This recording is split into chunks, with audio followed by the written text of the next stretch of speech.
You're listening to As You Go, a production of Free Will Baptist Women's Ministries. At Free Will Baptist Women's Ministries, we're all about helping women fulfill our role in the Great Commission.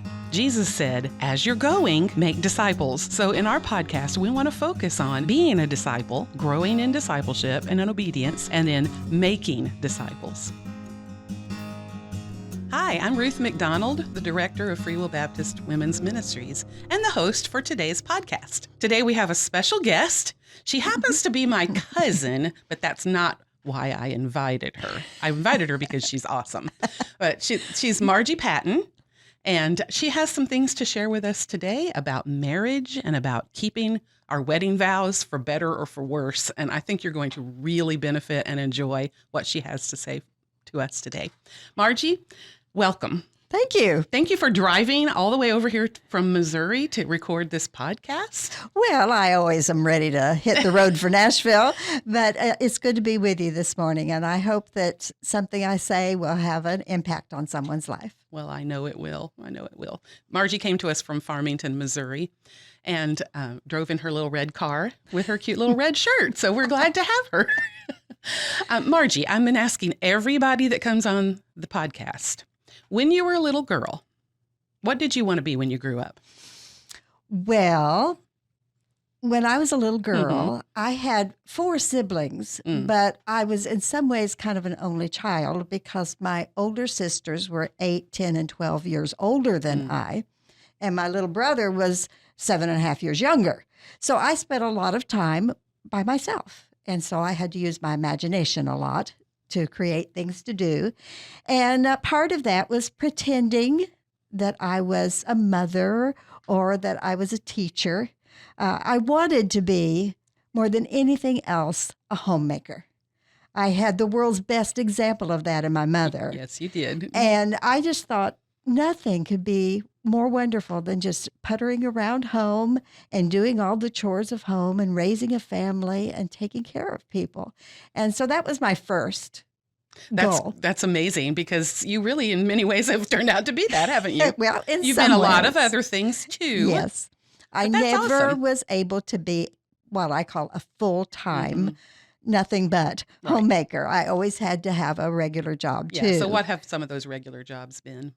Well, I've been a teacher. That was the second thing that I had in Yes. mind when I was a child because being by myself so much, I was an avid reader. Right. And I was often Laura Ingalls in the one-room schoolhouse. Right. Or I was Anne Shirley facing yeah. a group of hostile students. I always played school with my paper dolls in front of me. So I wanted to be a teacher too. And that part has been most of my adult life.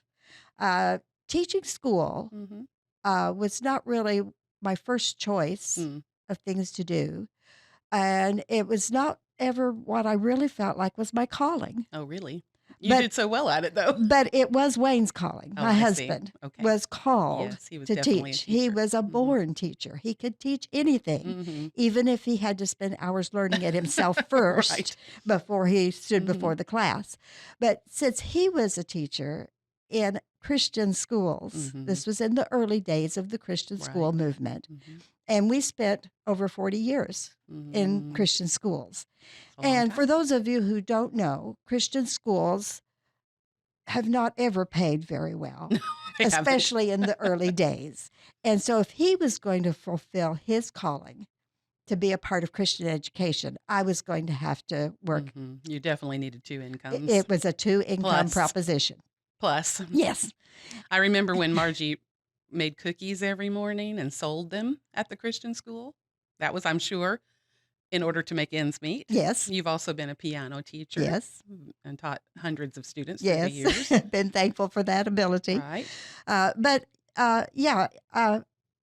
was a teacher from necessity Yes, I understand. rather than from calling or That from probably was resonates being with my some people desire. out there. And All you teachers out there that really would rather quit. Some of you are teaching from necessity, I know. in the process of 40 years of teaching, Right. there were some things I got pretty good at teaching. I'm sure. And some things I just struggled through because also being in the Christian school movement, you had to be prepared to teach a variety of things. So from multiple grade level Mm-hmm. classes, like teaching fourth, fifth, and sixth grade Right. in one room, Right. to moving on up to teaching secondary English most of the time Oh, that I you're taught good school. at that one, though. And that's what One I time really I had to enjoyed. substitute for a whole week as a French teacher, and I don't speak French. So how about that one? Well, now that I would not undertake. And I They did had not busy work at undertake their any desks. math classes. No. I did have to teach science occasionally, which I'm not good at all. But I learned to study the lesson first and Right. then muddle through. I taught home ec. I taught PE sometimes. I taught performing arts. Mm-hmm. Enjoyed that one. So I've had to teach a lot of different things as a Christian school teacher. Okay. Well, that sounds familiar to a lot of us out Yeah. here listening. We're wanting to talk today about marriage, and I want to just say a word of introduction of why I thought Margie would be a really great guest. And that is that in Titus 2, the Bible tells us that the older women, that we both qualify, should teach the younger women how to love their husbands and how to live a quiet and Christ-centered life. That's not the exact word it uses, but it does teach us that we should teach the younger women how to love their husbands. Well, I've watched Margie through the years of her marriage to Wayne Patton. How many years? It was 46 years. 46 years. Isn't that great? And she has loved him well. And he passed away this year from ALS in January. But even in the last days of caring for him through his illness, she was just so faithful to take care of him. So I got to thinking about wedding vows. And I don't know which vows you repeated on the day that you got married. Did you use the traditional ceremony? Absolutely. Yes, we we did discussed too. it, and we decided, why try to improve something that was so perfect for the occasion? Yeah. And such beautiful and meaningful words. Right. And I'm not criticizing anybody who chooses to write their own vows. I know a lot of people are doing that these days. But I wanted to focus in a little bit on those traditional wedding vows that you said on the day you married, I said on the day I married, because I think they're really deep and rich in meaning. I looked up in preparation for today some crazy wedding vows that people are doing these days, because, you can hear anything now. Yeah. Some people get up and are so flippant about the fact that they're getting married, that they're all silly. Their vows are just silliness. Or they're things like, I promise I'll always walk the dog and make the coffee. And, the truth of the matter is there will probably come a day when you don't have a dog to walk. And there may come a day when you don't drink coffee. So I just think those are kind of temporary vows. They're kind of shallow, in my opinion. But the old vows were very deep.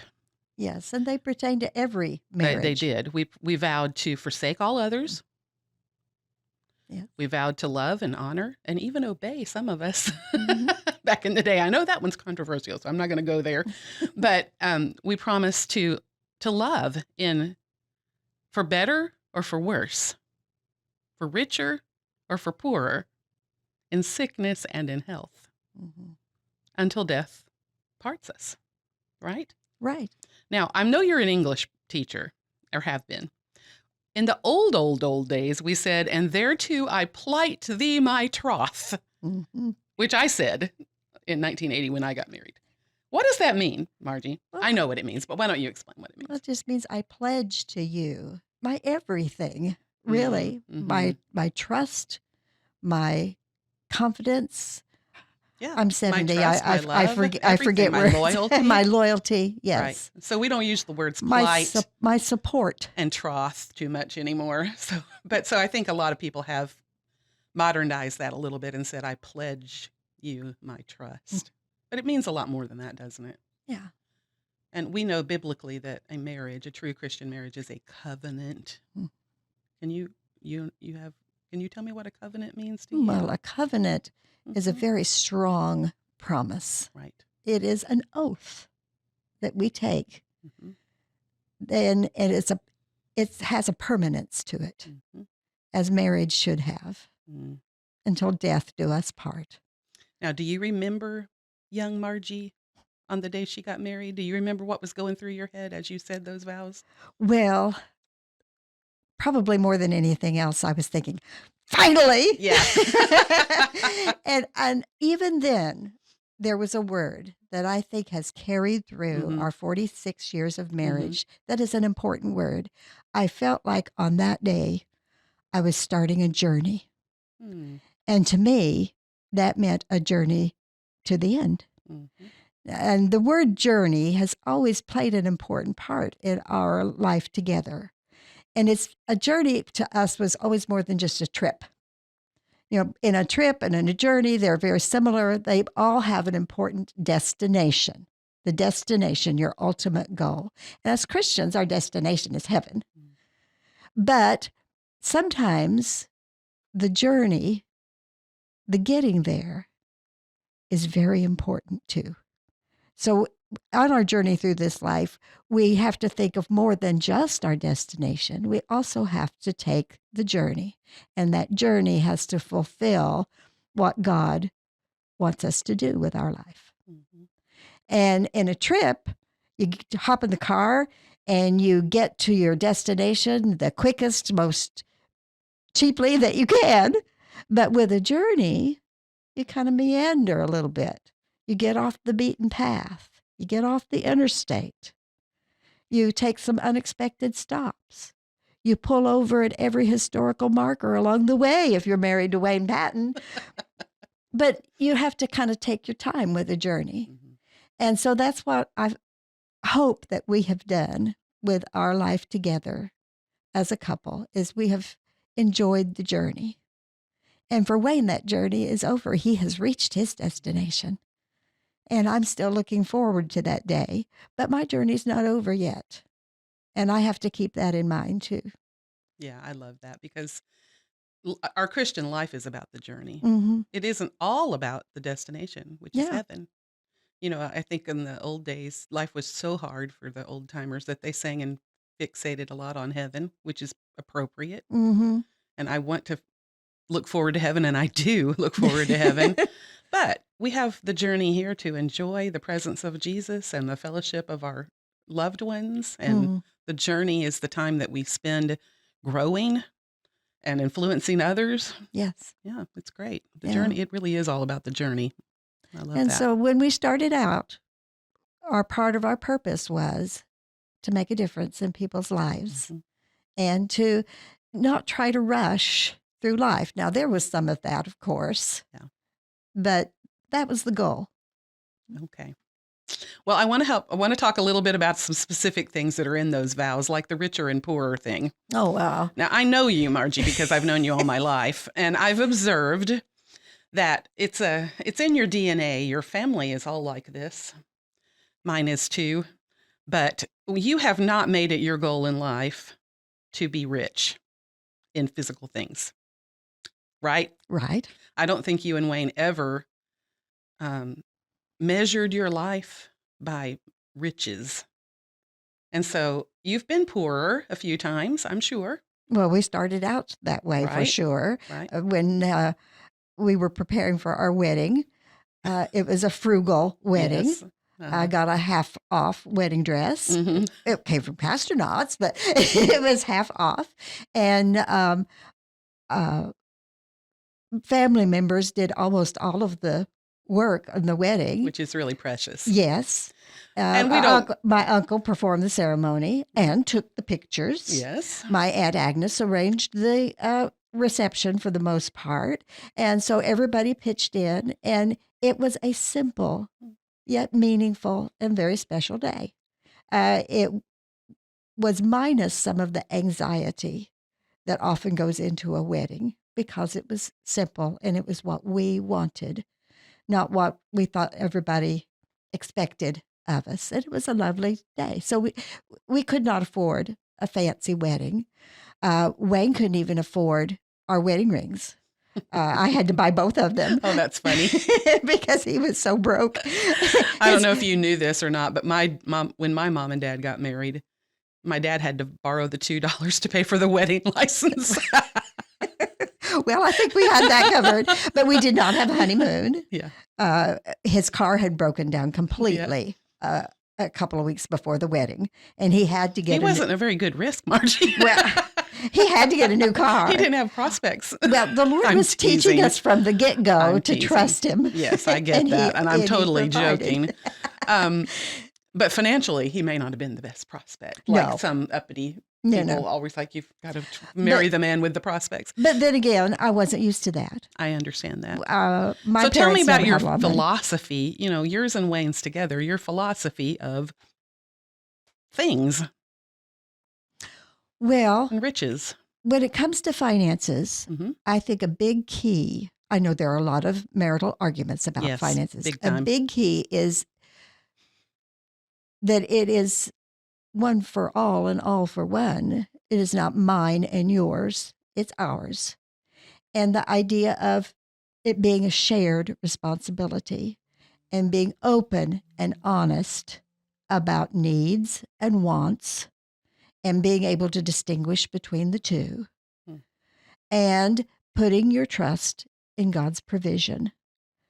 I could tell you story after story, as I'm sure you could too, of times when we didn't know where the money was going to come from, or the food, or the clothes, in raising children. It was years before I could go to the grocery store without a calculator with me so that I would know when I'd reached my limit and what I would need to put back on the shelf for next time. Oh, I've gotten to the register and had to put things back several times. Yeah. I'm sure you did too. We had to do that because handling our money was our responsibility. And we wanted to have the things that we needed without going overboard with things that we wanted. And we also learned sometimes what you will sacrifice and what you mustn't sacrifice. Things that our children wanted could be usually sacrificed, but sometimes they needed to have what they wanted. Yeah, I get that. So you learn what you can sacrifice and what you can't. There's great wisdom in that. They didn't always have the things that their friends had, but they had enough that they didn't feel totally out of place. Sometimes their emotional needs lead you to decide they need something that really is just a want. Yes. So I get that. You're wise. And That's a wise parent. As parents, sometimes you sacrifice things that you need and want so that they can have those things. And sometimes you have to make up for it in other ways by providing them sometimes with experiences instead of things, because those experiences are memories that they still have to this very day, whereas the things would have been long gone by now. And sometimes you sacrifice in the area of maybe taking on another little job or an extra piano student or something so that you can provide things that your family needs and your family wants. Like you mentioned, the cookies I made. When our kids got in college, both of them in Bible college at the same time, I got up at 4:30 every morning and made at least one, sometimes 2 or 3 types of cookies, and sold them between classes at the high school where I was teaching. And I made pretty good. I know, and they were good cookies too. Money at that. I bought some of them. And then I taught 6 different classes all day long. And then as soon as school was out, I started teaching piano lessons. And I taught sometimes 20 piano students every week. But both of our children graduated from college without any debt. Wow, that's amazing. We felt like so you worked really hard. Yes, for a short amount of time. And God blessed. And he never let you down, did he? No, never. And God blessed us when we were willing to make some sacrifices with extra blessings and extra energy. I've always been a pretty high energy person, but that was a gift from God during periods of time when I needed to have high energy. That's right. Everything we have is from God. And with finances in a marriage, there can be no secrets. Yes. You have to, each person has to know what's going on financially. Now, Wayne was very good at handling our finances and kind of enjoyed that part, so I was so willing for him to do that. But there were never any secrets about what was going on with our finances. He always made sure I knew everything that was going on financially. And he trusted me to spend our money wisely. And I trusted him the same way. And whenever there was a decision that involved money, there was plenty of discussion. Yes. Before and sometimes after, if we found out it was not a very wise thing. But we made the decisions together. And then in the months before he died, he said, we're going to go through everything. There was not a financial statement in the house that we didn't go through. And I knew where everything was and how to handle it. And he made me start doing the checkbook. And boy, he believed in it being balanced to the penny, too. And so he made sure that I was going to be prepared for when he was no longer there to discuss these things with me. And that doesn't mean it wasn't easy to deal with insurance and Social Security and banks and all of that stuff. But he made the path clear for me. We prepaid for all of funeral and end-of-life arrangements. All of that was taken care of because he didn't want me to have to so he was taking care of you that. and Yes. loving his wife, as Ephesians says. Yes. And he trusted in you in finances and all other things, like the Bible says, a good wife. He trusts in her. A husband can trust in a good wife. So that's great. So financially, for better or for worse, there was, for richer or for poorer, it was mostly on the side of the poorer. Yes. But God prospered us in ways. That's right. You're rich in many other ways. Yes. And yes. we could probably... And we never went without anything that was an absolute need. Right. Yeah. And sometimes he would just surprise us in the way that he would provide. Yeah. He certainly, I don't want to get into it at length, but he certainly provided for Wayne financially in his illness as well. Provided them with people who donated the equipment that he needed as he went through this process of ALS and in ways that you couldn't have afforded. No, and we couldn't have imagined before it happened. Right. That's amazing. God is so good to us. He really is. Okay, let's talk about better or worse.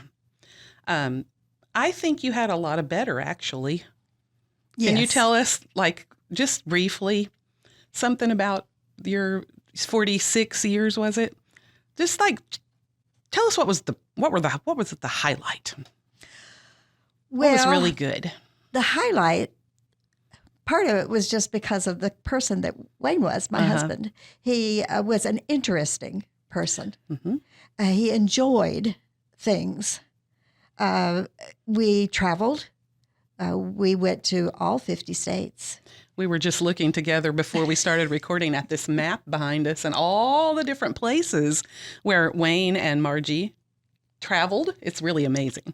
Yeah, it is. Yeah. And the Lord provided for that as well. Of course, being in Christian education, there were opportunities in schools in so many places. And you moved a lot. Yes, we did. You didn't just travel; you actually moved several times. I was kind of used to that too. Yes. Now Wayne had lived in the same house all his life until he went to Bible college. Not me. My dad was like Wayne, kind of an adventurer. Between birth and when I got married, my family had lived in 13 different houses.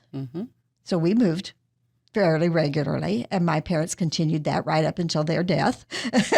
But then from the time I got married at age almost 24 until now, I've lived in about 20 different abodes. And you're not complaining about that, are you? No, not really. It was a lot of work, and sometimes I think, again. But it was always a blessing, meeting so many interesting people and different cultures. We taught in Christian schools in Georgia and Illinois and California and the United States Virgin Islands and Hawaii. Did I leave any out? But Tennessee, yeah, for 15 years in Tennessee. Yeah. That's a little while. And it was just, there were some little heartaches along the way. You know, if you work with people, there are going to be heartaches. There are going to be misunderstandings. I think we all know that, right? There are going to be conflicts. Absolutely. there are going to be people who are just against you. Mm-hmm. And set out to even make friendly your life, fire in the church, yes, right? Yes. Unfortunately. Absolutely. But living in some interesting places. Yes. Our year in the Virgin Islands, right after we got married, was wonderful. And then, that's a pretty nice honeymoon spot. It was, yes. And then our 10 years in Hawaii. Yeah. There came a time in our life where we knew we needed a change. Mm-hmm. And so Wayne just got out the little book that gave all of the Christian schools that were a part of our organization. And he said, here's one in Hawaii that's looking for an administrator. And he gave them a call. And they had several phone calls. We had a conference call with all the board members. And they said, we want you to come. And we said, all right, we will. So we didn't visit first. we had prayed about it. The board had prayed about it, and we just knew it was the right thing to do.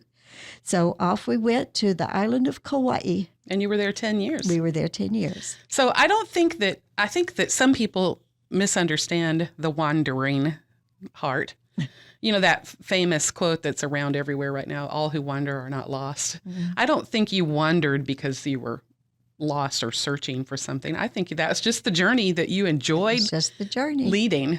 And I love that you had so many adventures together. You experienced so many things together. I was privileged to attend Wayne's funeral in January, and the pictures of him in front of famous landmarks all over the world just went on and on and on and on.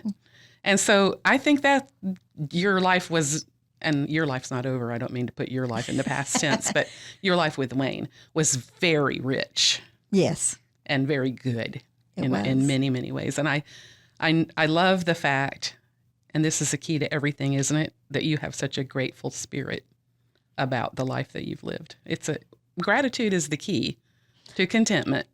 Yes. Right. Well, and contentment is something that everybody has to work on continually. But you have to look for the blessings yes. and for the wonderful good things that God has given us and be thankful for those. And it changes everything about your daily life and your perspective. Yeah.